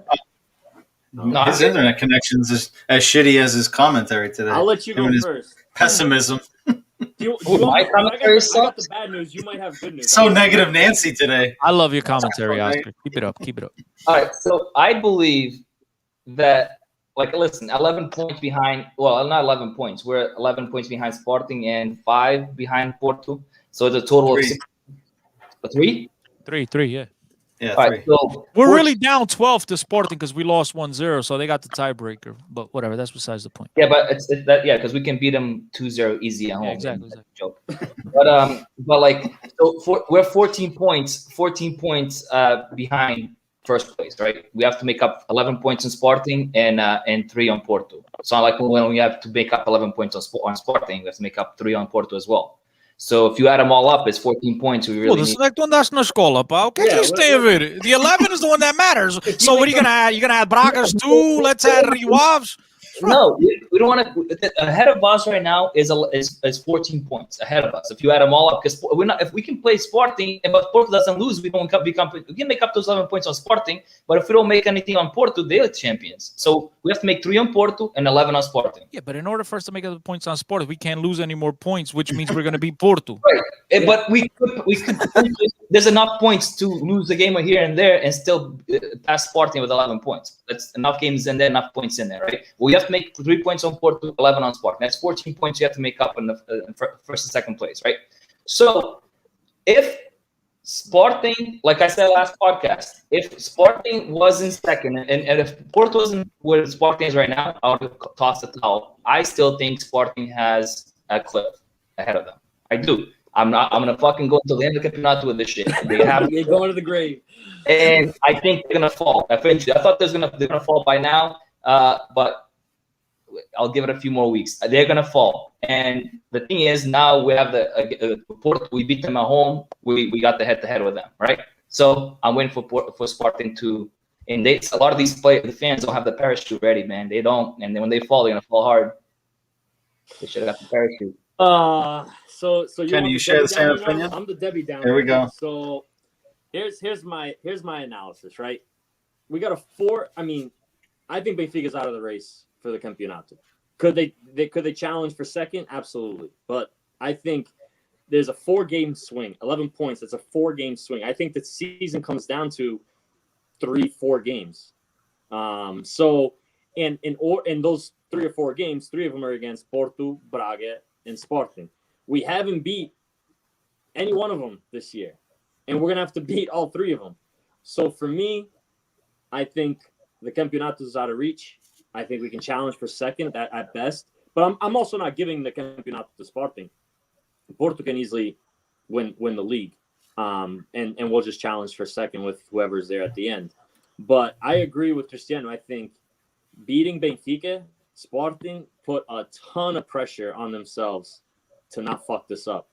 I think if they had tied, they would have had more of whatever, like, all right, we still gotta, but like by beating us and that extent of a lead, they put a lot of pressure on them. They got nothing else to play for, right? They're not in any more tasses. They don't got Europa League. Benfica, Porto still battling for other competitions. They got a clean schedule. They have no excuse not to win the Campeonato. So I think there's huge pressure on them. They could choke, and if they do, I think Porto will be there to grab it. But I think Benfica, unfortunately, is too far behind right now. And as much as I'd like to, say there's a chance, I just think there's a 4-game swing. That's a lot, man. That's a lot. So It is. They still have to. Yeah, our final 4 games is Benfica plays Porto at home, Nacional away, Sporting at home, Guimarães away. Oh, meu Deus do céu. If we have could we play spoiler? Absolutely. I think we'll play spoiler at the end of the season, but I think it's just too much of a lead. I think Benfica needs to worry about their, what's within their 4 walls. I think Benfica has to handle their business. And as long as they do what they're supposed to do, we'll see where the ball falls in the end. But I do think that this is a year unlike any other. I mean, obviously, none of us have ever. And as I said before, regular year, it's a wrap. But due to the fact that we don't know what tomorrow. I mean, tomorrow could be spring on us, a whole new surprise. It's fair. And so, because of that alone, I keep the window open. There you go. Optimism. I will say, I share Taça that. Portugal is a must. Taça Portugal is. That's a must every year. Well, that's a specific must this year. You got 4 in like 30 years. That's a must every year, bro. Jesus. Yeah. Switching gears here to quickly the Europa League. Benfica is going to play the first leg against Arsenal next week in Rome. The second leg is in Athens. With such a hectic schedule, we would have benefited from one game being at home, not having to travel. We now have to travel to Rome and then travel to Athens. It's an extra day of travel, maybe 2 days with the return, depending on when they come back. Do you guys think that this impacts anything further? Like now we got more traveling than we would have anticipated. Further travel, right? Instead of jumping over that short trip to the UK, now we have to go to Greece. Do you guys think that? Mike, we think these guys are riding the 10-speed to Greece, bro? These guys are traveling first class. They got their own private planes. It's not travel like you and I get in line, wait over. Come on, man. These guys get catered to. So you don't think it'll impact anything? No, I don't think. And then on top of it, there's no fans, so who cares? What they could come play at Parque dos Mosquitos here in Newark, New Jersey. I mean, who cares? Like, it is what it is. What difference does it make? I honestly don't. Does it make a difference that Benfica plays outside the Luz? No, but they don't have to go anywhere. More games to lose than we do away. See, so this might be a good omen then. We know Greece is not a good omen, but maybe Rome. Oscar, Kenny, you guys think there's any impact there? Disadvantage? First of all, what's the reason for UK and Portugal? Is because Portugal's on the restricted list? Highest cases, no? Yeah. Because on this list. Yep. Because does Italy and Greece not have cases? But there's a restriction. UK is There's banning government lockdowns. So if the Arsenal was to play in Portugal, all the players would have to go into quarantine for 14 days when they returned, which would impact their schedule in the league. So that's why they had to switch. And think about this, guys. When this whole started, Portugal was a country that was be written about as they're handling you. In Italy was the right, and now we're going to Italy. Think about it. God damn it. And why? Yeah. And why? What about England? Why couldn't we go to England play there? Just because to be fair, play 2 away games. It wouldn't be fair because then they play away, we play away, and then we go play at their stadium. I see. But even then, we wouldn't be able to because we're going from Portugal. I think they got restrictions as well. They've closed their borders to anybody Portuguese unless you quarantine for 14 days. So there's all these limitations due to health safeties and stuff. So Portuguese people can't travel to Italy, so can English and Greece, right? Vice versa, whatever. So I guess it's there's other. I think Liverpool is playing and Hungary. All these British teams are making these accommodations. They're playing in other venues. But I honestly believe, guys, that with no fans in the stands, who gives a shit? It doesn't make a difference.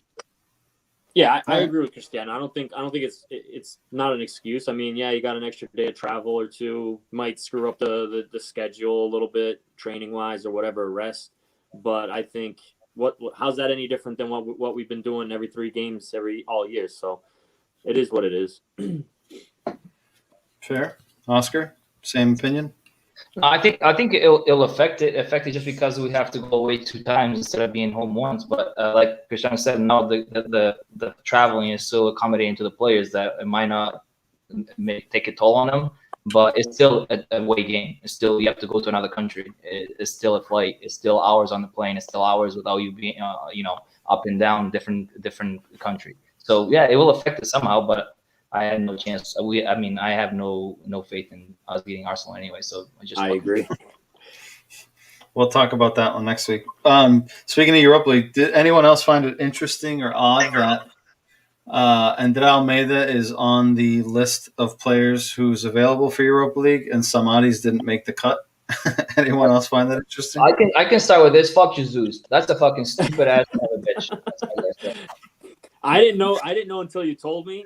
But I mean, again, I don't know what's up with Samaris. He's in, he's out. Are we done with the Samaris thing? Like, I don't know what he's on the team for anymore. So Samaris is a glorified coach, assistant coach. As far as Andre Almeida, I'll tell you that is some lofty expectations that Benfica. They got goals. We're gonna go through. Because he's not gonna be ready now. They're like, Opa, if we're gonna, we never know. So, was it one or the other, or could they sign them both? Is that something they had to choose one of the other? Well, you have to remember they have all these limitations with homegrown players and because of where they were formed. And there's only so many limited spots. And Andre Almeida is a guy that's been in Benfica over 3 years, is a Portuguese player. So he probably didn't tie up with one of those international spots. Now with the arrivals of Pedrinho, Darwin, Everton, Luca. Look, that's just there's Gilberto, Weigl. Another, like all these guys are, not in the old school terms of what we consider estrangeiros back in the days, but they are estrangeiros when it comes to this list because you need to have a certain amount of homegrown players and Portuguese players on the roster and yada yada yada yada. What about Brice? Is he signed up? Yeah, he's in it. He's another one. Look, another one. Yep, he's in it. Otamendi, Vlaco Dimos, aquilo é tudo estrangeiros. I know. Before, I still remember when we had Vlaj, and we actually were proud of 9 players starting in 11, 9 Portuguese players. Mas isso faz diferença para ti? Faz. Tu queres saber se o Benfica ganha 5-0? Queres saber se são portugueses? Like, does it matter? Remind me. That's a good topic. Oh, Vila Franquista, I forgot. Sorry, I'll give you that one. Listen, I said this on the Benfica podcast yesterday. Why is it? And I'm sorry, and I'll ask her. Trust me, guys. I got a ton of respect for you guys. I'm not trying to sun any of you guys. Please don't take it that way. Mas ouve lá. Why is it that quando Portugal é campeão da Europa, tu andas ali no teu Speedo, right? Celebrating with a bunch of freaking Brazilians and a bunch of whatever. There's a French left back that doesn't even speak a word of Portuguese. French back, andas tão contente. Mas o Benfica tem que jogar com português. É pá, mas que pancada é essa, pá? I didn't say they have to play with Portuguese players. I said it looked like first of all, the unity on the team. You could tell when they score, man. They look. I mean, I follow them on. You probably do too on Twitter and Facebook, Instagram, whatever like this. Like they always. You could tell that those guys are united. They're together. Now everybody's like little groups. You have 3 guys here: Rafa, Pizzi, and Almeida aqui nos cantinho. You have os argentinos Sérgio Otamendi para aquele cantinho. And before it's right. Oscar. It's not. Oscar. That's unfortunately that's the norm. What you saw, them little couple of games, that was out of the norm, and whatever. I've seen it up close and personal, and that's unfortunately that's aquela mentalidade. And look, I do think the team was unified, right, because of the Portuguese thing. But I'm just me as a Benfiquista. Look, if we got 9, 10 Portuguese guys, great. If we got 9, 10 Americans, are we winning? That's all I give. That's my question. Did we win? That's it. I don't now. If they're Portuguese, I get you. Yeah, you take that pride. It's cool. But at the end of the day, I'm a Benfica fan. When I want to root for Portuguese players, I root for the Portuguese national, or I root for Wolverhampton, right? You know. But you know, like I'm rooting for Benfica. I don't care what part of the world they come from. I play soccer. The last few times we went to the Europa final. I mean, I can't count them in 5 and 1 hand Portuguese players on that roster, or at least on the. We had probably Almeida, right? Yeah. I think he's probably the only one now that I think of it. No. Yeah. And Pizzi. Wasn't there. Yeah, he wasn't starting there. Yes, Salvio, Nico Gaitan. We had Lima. Remember Stella Money started for that game. Luizão, Sequeira. Almeida might have been. Oh, Moxie. It wasn't even Almeida. It was Moxie. Enzo Perez. We had Enzo, Zamatic. Yeah, the whole crew. Witzel. Yeah, the whole crew Lima, before that. Lima. And who was the forward with the Lima? Cardozo. Cardozo or Mitro? No, Mitro was after. Dude, Mitro was way after. Yeah. Against Juventus, Mama Lima scored and Garay scored. But who's the goalie? The goalie, we had the goalie. We had Moreira. We had Artur and Oblak. Artur and Oblak. Yeah. Oblak was the second one, right? Artur was the first one. Oblak was the second one. And then Artur got hurt, and Oblak took over the second. Yep. Oblak was against Juventus. He played against Juventus. Yeah, what a fucking goalie! That goal is probably the best we ever had. So good. The best we ever had at Benfica. I mean, that went on to his career. Yeah. Him and Perdón, but at Benfica, I don't know if he's the best we had at Benfica. He was that year, I felt like nothing would go in. That year that we went to the final, I felt like we had a solid defense, but that year, he was also stacked. He said, "O teu boy, o FX Jesus, pá." Já vai. Look, he's gonna say, "No, já não prestava." Queres ver? No.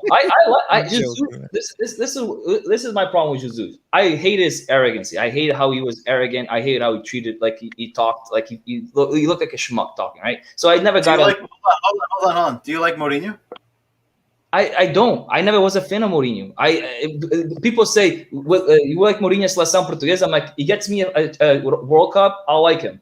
But same with Jesus. I said I'll like him if he gets me a Champions League, right? So, but I'm not a fan of those kind of. I'm not a fan of that kind of like attitude that they have. They might have the winner attitude, but once they lose a few games like that, they stay quiet and continue lá no prestão doente chupar a chicle. That's all they do. That doesn't. My favorite JJ moment was Newcastle. Was it Newcastle? Tottenham with Tim Sherwood. That dude. Yeah, I think it was Tim Sherwood. I think it was Tottenham. Yeah, JJ was a show within a show. You went there to watch Benfica, but you had a second camera on JJ. It was fun to watch. And look, unfortunately, man, like that's the Portuguese tendency, that arrogance. You said. That's within us, I guess. We see that from players, coaches, whomever, man. We don't like to see it, but at the same time, when it's going well, it sure as hell is entertaining. Yeah, you look at the coaches like Villas Boas, right? The Vitor Pereira,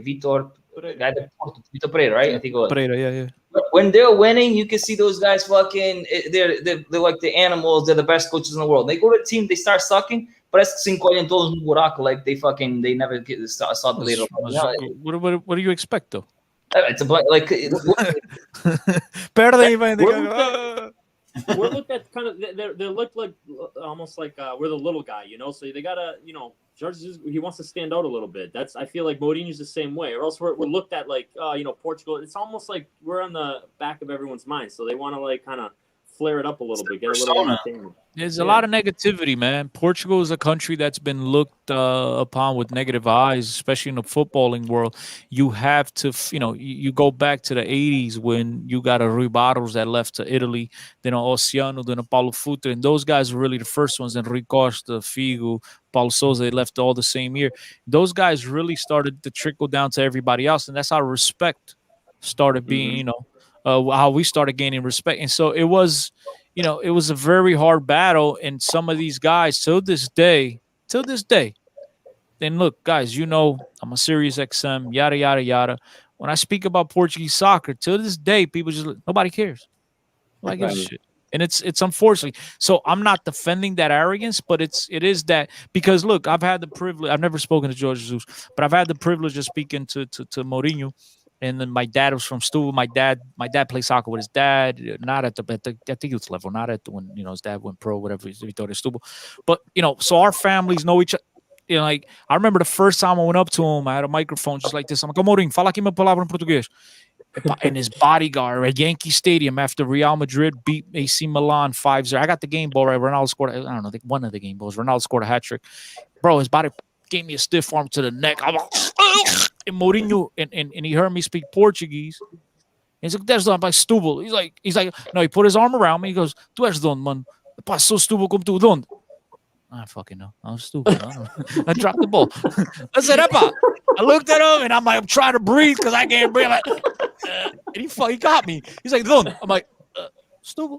Like, I don't know if I'm stupid. You know, and like I should have said, you know, Bella Vista, what I should have said, you know, the air. But at the time, and it was super cool, bro. And then next day I went to practice. They were practicing at the Lincoln Financial in Philadelphia. I was there with him. Silvino, another guy from Sul. My grandfather, his dad used to own a bunch of Marinhas, Sal in Portugal. Silvino's the goalkeeper or whatever. Benfica, Porto national team, all the consistent goalie coach. And so I told him who I was. My grandfather used to run the stuff for his father. Bro, they couldn't have been nicer. Like, you don't see that arrogance from them. Super, especially in the younger generation. You tell them you're Portuguese, like you might as well tell them you're from Iraq or whatever. Baghdad, they just walk by. They don't. But that older crew, the minute you tell them you're Portuguese, they all come and surround you, bro. Super duper cool people, you know. So it's a persona on camera, but behind they're the type of guys that you want in your foxhole with you because they're you know, they got your back. Oscar needs an experience like that with JJ to get him on his good side. Oscar and JJ need to go get a haircut together. I think that's what it is. You gotta get the locks. What do you think? That's true. Quickly before we jump off, I wanted to ask you guys. It seems like Benfica still hasn't figured out their base 11. It seems like the back four seems to be consistent now. But I wanted to open it up to you guys quickly. With no injuries in the current squad that we have, what would you say is our strongest 11? Kenny, I'll start with you. No injuries, so everyone that's on the squad. So, what do you say is in that? So the back line, the usual guys, right? Otamendi, Vertonghen, Grimaldo, and no injuries. I'd put Andre Almeida in there. In the midfield, I'm gonna go with Weigl and Pizzi, Rafa and Everton on the wings, and then Darwin, and I feel like Waldo has a better combination with Darwin, especially early on. They seem to have clicked. They've fallen off, but I think if they could get back on the road together like that, I think Waldo and Darwin are better complementary players than Darwin and Seth. O Oscar anda ali a fazer uns desenhos no papel. Oscar, what would be your 11? Mine is semi-similar to Kenny's, but I have, and this is because I think the team has lost faith in Samari as well, so I'll have him there. But I have Audi. I mean, Odyssey has to be the goalie, and then we have Andre Almeida on the right, Otamendi, Vertonghen, and Grimaldo. I have Weigl, Everton, Servi on the sides, Pizzi and ahead of Pizzi, basically interchanging with Rafa and Darwin right there, the top trio. Okay, so no Waldo on your team. No, I have Rafa, Darwin, Pizzi up top. Did you say Everton? Everton's on the side with Servi. So basically, those guys will, you know how Pizzi and Everton switch up, and those guys are exchangeable up there. Okay, Cristiano. I feel like Talat's going to make his way in here. I want to throw him in there so bad, but you know what? To make it easier for me, because my mind is rambling here. What formation? Because I mean, you asking me, I can make my formation. Yeah, I'm a lover of a 3-5-2, and You tell me with the current squad, no injuries. I'm a lover of a 3-5-2, but I don't believe we have the players to adapt to 3-5-2. So I'm moving on to the next formation. I would like to see a 4-3-3, and again, I don't know if we have the horses once again for 4-3-3. Because I think Darwin, just leave him up top. Everton on the right. You could put Everton on the left, Rafa on the right. And then the problem in a 4-3-3 is you have Weigl, but then you don't have another guy to play alongside Weigl in a 4-3-3 because you're going to need another guy to be a box-to-box, or Weigl will be the box-to-box, and the other guy will be the stationary, the guy that stays home. Right. Samaris não tem pinta, pá. I know, but that's Samaris type of player. Yeah, sim, tá bem. Eu vou dizer feija. Yeah. Já não ofendemos ninguém. I like that better. You know what I mean? Enzo Perez. And then you could leave, exactly, or Enzo, whatever. But then you could leave Pizzi, just let Pizzi roam. But again, we don't. You guys really trust Gabriel? Because I don't. I want Tarap. This Tarap, yes, but Tarap from taking away the last two games before that, and I love to do, but no. So it's just I mean, I think the easiest way to do it would be to stick with the 4-4-2, and the only thing is I like the guy and I respect Vertonghen. I think he's at this stage of his career for Pas Ferreira, those types of games, but for the big, the Arsenals of the world, I think he's going to be eaten alive because of his speed. And we saw it against Sporting when they played the flat three in the back, and it was a blessing. And I like the nicest guy in the locker room. I like Jardel. But he got injured, and then Weigl dropped back, and he was able to keep up with these guys, with the young bucks, and running because Vertonghen is not the fastest. Otamendi got a little bit more pep in his step, but he ain't the fast. And so I do think at some point Vertonghen is going to be squeezed out a little bit if Verissimo is the truth. Mm-hmm. If Verissimo is what we expect him to be. So, for now it would be Vertonghen or Verissimo, right? I don't know, flip a coin. And then Grimaldo on the left, Weigl, Adele, Pizzi, Jesus Christ.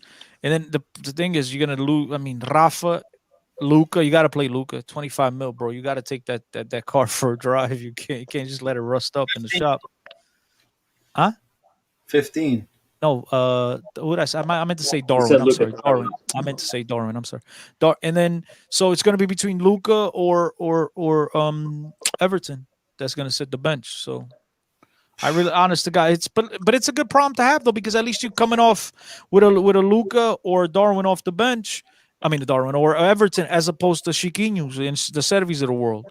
So I mean, it's lately, man. I like Servi. He puts in the shift, but I don't think he's got the quality. Like, you have to understand, guys. Benfica, there's levels to this shit. You need to be Benfica level. And Servi's a nice player, but tell me Servi's got the caliber to be a Benfica starter? Put a Mordel. That's why we're in the hole that we're in now. But he hasn't been playing. That's why since he's played, we've actually done pretty good. So you think Servi is not Benfica caliber, but Tarat is? You must, when I talk, must be like, some things come in and some things don't. The Tarat we've seen of late, without a shadow of a doubt, 100,000 million quadrillion percent. The Tarat we saw against Famalicão. What you telling? Let me ask you this question: the Tarat you've seen the last two games, he's not Benfica caliber. Is Servi the last two games Benfica caliber? No. Servi is the type of guy you have on the roster. You're winning 2-0, 2-1. You need to hold the result. You're going to bring the guy in. He's going to hold the result. He's going to work his ass off. But if you need a goal, You're gonna go to Chiquinho or Servi off the bench? That's what you're going off? No, my thing is we have 2 strikers in the box, right? Tell me how many crosses we have per game if it wasn't for Servi. I think I actually disagree. I don't know. We might watch different games. I think we do cross the ball way too much. I think that's our game plan. All we've done all year is get it down the wings and close your eyes and cross it. And that's why we don't go look at the stats as far as crosses. You'd be surprised. I think we get a boatload of them. I actually think Servi and Grimaldo on that left wing actually combine really, really well and get the ball across most of the time with quality balls across. When it comes on the right side right now with the Gilberto crossing, the balls end up being like in floaters. And with Servi and Grimaldo, they actually get quality balls across. And you saw the last few games. We just didn't score because we don't have strikers supported in. But look, again, I'm not saying the guy's not a professional player. There's just when you're playing for Benfica, you're expected to be, a different level player, and I just don't think. I think this roster's full of guys that don't hit that ceiling. Why do you think? Why do you think Benfica didn't let him go when they had him sold already and they held him back? Because he was gone. He was gone, and then all of a sudden the COVID started ravaging the team. And look, to his credit, okay, to Servi's credit, the guy is. Whether he's mad, he's not mad, he's going to give it 110% every time he's out there. Now, whether it's good or not, good enough or not to make a difference is 2 totally different questions. But the guy's going to open eyes. And you as a coach, you have these types of players on your roster. You appreciate guys that are going to run through a wall for you. And that's out of his attitude. And so he's not the type of guy that's going to hurt your roster, right? But if he's in your starting 11, you're in trouble. Either that or you got 10 stars, or you know what I'm saying? You got a roster full of studs. I don't think he makes sense. I feel like that with Seferovic too. I feel like, Seth and Servi, they're pros, right? These guys are like Seth. Don't compare Seth with Servi, guy. You out of your mind. No. I'm just saying with what the season Darwin's been having, Seth is, in other years, a guy would be Darwin would ride the bench and Seth would start. But like no matter what, Seth goes in as a sub, as a starter. He gives it his all. He misses a lot of goals, but I think these players are like just pros, like legit pros. They're there to fight and put in their effort. But they're not. I agree with Cristiano. I think there's a lot of players like that on Benfica, and they're just not at that quality that I would. And Kenny, those guys are to be applauded. Those guys are to be applauded because they're pros. You need those type of players. You look at Seferovic, the year he scored 31 goals in the league. He was descartado. He didn't play in preseason. He didn't get a single minute. He was encrustado al canto and, peace out. And then because of injuries, he was forced in there. And the guy, it takes a very strong-willed person to be ready when called upon. And this is what the type of stuff I've been criticizing the Gonzalo Ramos. Like, he doesn't play.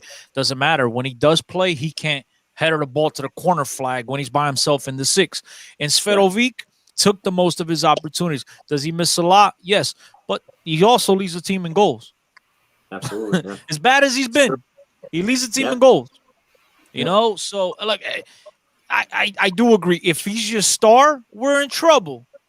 But if he's playing alongside João Felix's of the world, whatever, he could actually do the job. He showed it. He's proved it. Mm-hmm. I thought Benfica messed up by not selling him that year because his market was at an all-time high. But that's another conversation for another day. Yeah. Fair. I agree. Right, before we cheer up, Oscar. Cheer up. You're over there sad, bro. I love you, Oscar. Trust me. But I got a T-shirt with Oscar Servi, baby. There's my boy. Before we jump off, tomorrow's game against Estoril, first leg of the Taça de Portugal semi-final. Predictions quickly. Kenny, I'll start with you. What's going to be your score? 3-0. Benfica. Damn. Oscar. I say we don't play our star. I don't even know who our starters are, but the best team, we don't play them. And I think it's going to be a 1-1 game. We'll take care of it second leg. We're playing in Estoril tomorrow, right? Yeah. Yep. 3-0. For who?